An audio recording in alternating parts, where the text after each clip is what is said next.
అల్లూరు జిల్లా గంగవరంలో శివారులో పోలీసులు వాహన తనిఖీలు చేపట్టారు. ఈ తనిఖీల్లో అక్రమంగా తరలిస్తున్న 300 కిలోల గంజాయిని పోలీసులు పట్టుకున్నారు. నిందితుల వద్ద నుండి ఒక ట్రాక్టర్ బైక్ ను స్వాధీనం చేసుకున్నారు.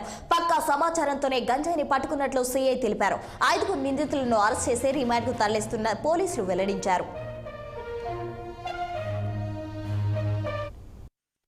ఎస్ఐ గారికి రాబడిన విశ్వసనీయ సమాచారం మేరకు అడ్డదేగ వైపు నుంచి రాజమండ్రి వైపు ఒక ట్రాక్టర్పై అక్రమంగా గంజాయి రవాణా చేస్తాను తెలిసింది.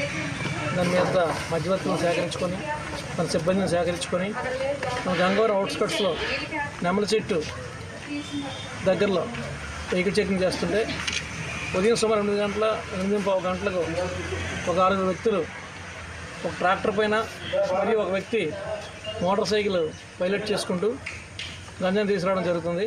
వారిని ఆపి వారిని అదుపులో తీసుకొనగా వారి వద్ద 320 కేజీలు గంజాయి ఉంది. అది 9 బ్యాగుల్లో ప్యాక్ చేసి దాన్ని తీసుకెళ్ళడం జరుగుతుంది. వారి వద్ద నుంచి 320 కేజీల గంజాయిని, ఒక ట్రాక్టర్ని, ఒక మోటార్ సైకిల్ని, అదేవిధంగా మొబైల్ ఫోన్స్ని సీజ్ చేయడం జరిగింది. వారిపై కేసు నమోదు చేసి దర్యాప్తు చేస్తున్నాం. ఈ కేసులో ఎవరైనా ముద్దాలంటే వాళ్ళ పాత్ర మీద కూడా దర్యాప్తు కొనసాగుతుంది.